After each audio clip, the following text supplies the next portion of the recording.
पाठ 10 सर्वनाम तथा सर्वनाम के भेद, प्रोनाउन एंड इट्स टाइप्स। परिभाषा।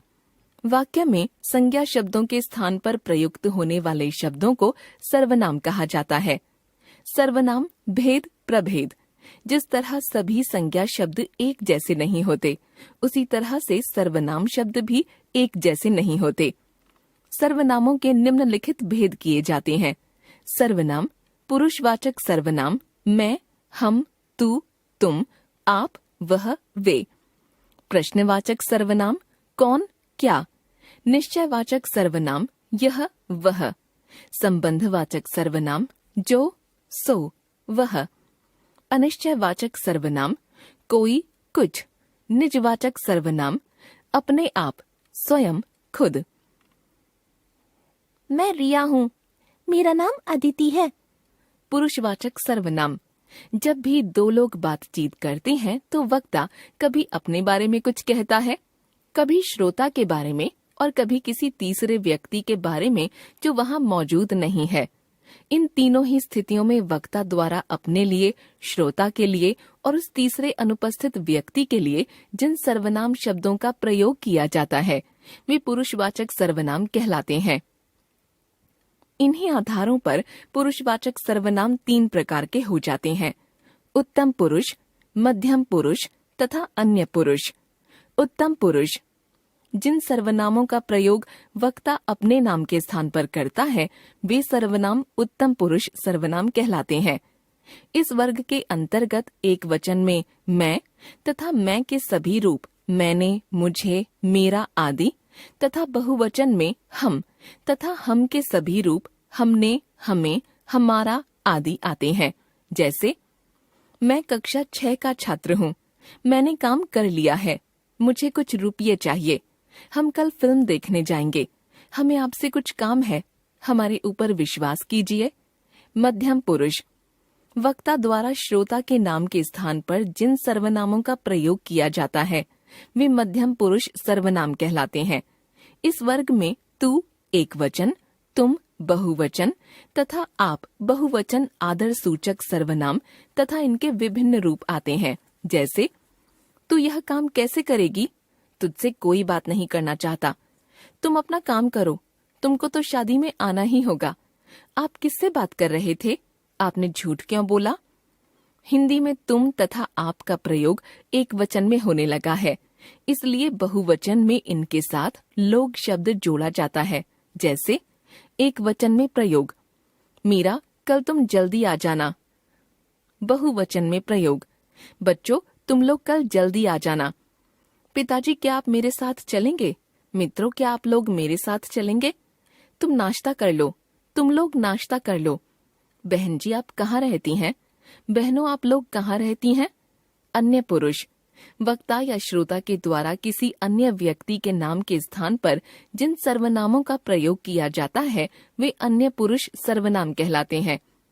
इस वर्ग में एक वचन के अंतर्गत वह तथा उसके विभिन्न रूप जैसे उसने, उससे, उसमें आदि आते हैं तथा बहुवचन के अंतर्गत वे तथा उसके विभिन्न रूप जैसे उनसे, उनका, उन्होंने आदि आते हैं।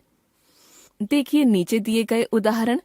एक वचन में प्रयोग, बहुवचन में प्रयोग वह मेरी बात नहीं सुनती, वे कल तक किताब लौटा देंगे।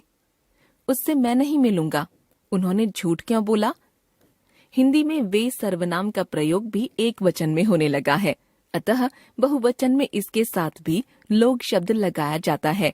जैसे एक वचन में प्रयोग कल मेरे चाचा जी आए थे, वे वकील हैं। भाई साहब से मिलो, वे तुम्हारी बात जरूर सुनेंगे। बहुवचन में प्रयोग वे लोग छुट्टी पर जाना चाहते हैं। अध्यापकों से मिलो, वे लोग तुम्हारी बात जरूर सुनेंगे। निश्चयवाचक सर्वनाम जिन सर्वनामों से किसी निश्चित वस्तु या व्यक्ति का पता चलता है वे निश्चयवाचक सर्वनाम कहे जाते हैं।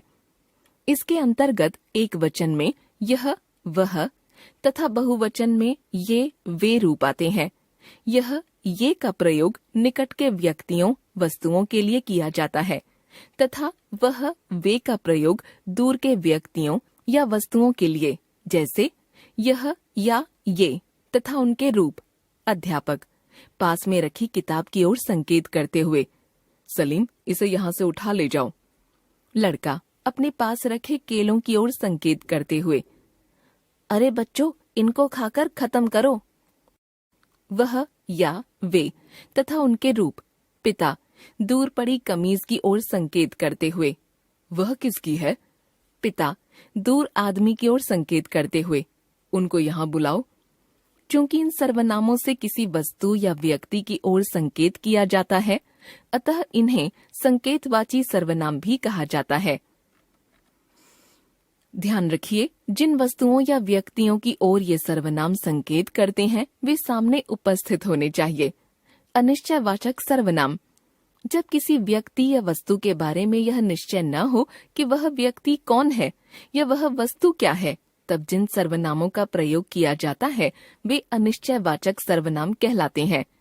हिंदी में कोई व्यक्ति के लिए तथा कुछ वस्तु के लिए अनिश्चयवाचक सर्वनाम है, जैसे शायद कमरे के अंदर कोई है, कोई आपसे बात करना चाहता है, मुझे खाने के लिए कुछ दीजिए, मेरी समझ में तो कुछ नहीं आ रहा। प्रश्नवाचक सर्वनाम। कई बार किसी व्यक्ति या वस्तु के बारे में मन में प्रश्न उठते रहते हैं कि वह व्यक्ति कौन है या वह वस्तु क्या है।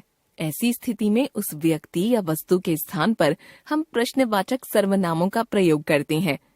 हिंदी में प्रश्नवाचक सर्वनाम है कौन व्यक्ति के लिए तथा क्या कौन सा कौन सी वस्तु या घटना के लिए। जैसे, इस पुराने टूटे फूटे घर में कौन रहता है? मेरे घर कौन कौन चलना चाहते हैं? आप क्या खरीदना चाहते हैं?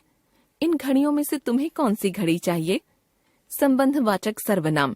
जिन सर्वनामों से मिश्र वाक्य के आश्रित उपवाक्यों को प्रधान उपवाक्य के साथ जोड़ने का कार्य किया जाता है, उन्हें संबंधवाचक सर्वनाम कहा जाता है।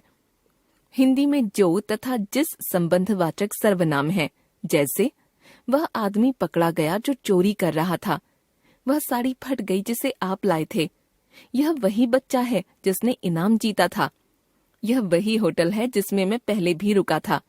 ध्यान रखिए, जिसे, जिसने, जिससे, जिसको, जिसमें आदि जिस सर्वनाम के ही रूप हैं। निजवाचक सर्वनाम। निज शब्द का अर्थ होता है अपना। निजवाचक सर्वनाम वे सर्वनाम हैं जिनका प्रयोग वक्ता के द्वारा वाक्य के कर्ता के लिए किया जाता है। हिंदी में स्वयं, खुद, अपने आप ही आदि निजवाचक सर्वनाम हैं। जैसे, इस कमरे को वह स्वयं साफ करेगी, तुम चाहो तो खुद खाना बना सकती हो, वह अपने आप नहीं जा सकता क्या? सब लोग अपना काम अपने आप करेंगे। हमने सीखा, संज्ञा के स्थान पर प्रयुक्त होने वाले शब्दों को सर्वनाम कहते हैं। सर्वनाम के 6 भेद होते हैं: पुरुषवाचक, निश्चयवाचक, अनिश्चयवाचक, प्रश्नवाचक, संबंधवाचक तथा निजवाचक। वक्ता द्वारा अपने लिए, श्रोता के लिए और उस तीसरे अनुपस्थित व्यक्ति के लिए जिन सर्वनाम शब्दों का प्रयोग किया जाता है वे पुरुषवाचक सर्वनाम कहलाते हैं। पुरुषवाचक सर्वनाम के 3 भेद होते हैं: उत्तम पुरुष, मध्यम पुरुष तथा अन्य पुरुष। उत्तम पुरुष सूचक सर्वनाम है मैं या हम। मध्यम पुरुष सूचक सर्वनाम है तू, तुम या आप तथा अन्य पुरुष सूचक सर्वनाम है वह या वे। निश्चयवाचक सर्वनाम है यह या वह, जो किसी वस्तु या व्यक्ति की ओर निश्चित संकेत करते हैं। अनिश्चयवाचक सर्वनाम है कोई या कुछ। इनसे किसी निश्चित व्यक्ति या वस्तु का पता नहीं चलता। जब मन में यह प्रश्न उठे कि कोई वस्तु क्या है या कोई व्यक्ति कौन है, तब प्रश्नवाचक सर्वनामों का प्रयोग किया जाता है। इसके अंतर्गत कौन व्यक्ति के लिए तथा क्या कौन सा या कौन सी वस्तु के लिए सर्वनाम आते हैं। 2 उपवाक्यों को जोड़ने का कार्य करने वाले सर्वनाम संबंधवाचक सर्वनाम कहलाते हैं। इसके अंतर्गत जो, जिस सर्वनाम आते हैं। निजवाचक सर्वनामों के अंतर्गत स्वयं, खुद, अपने आप आदि रूप आते हैं।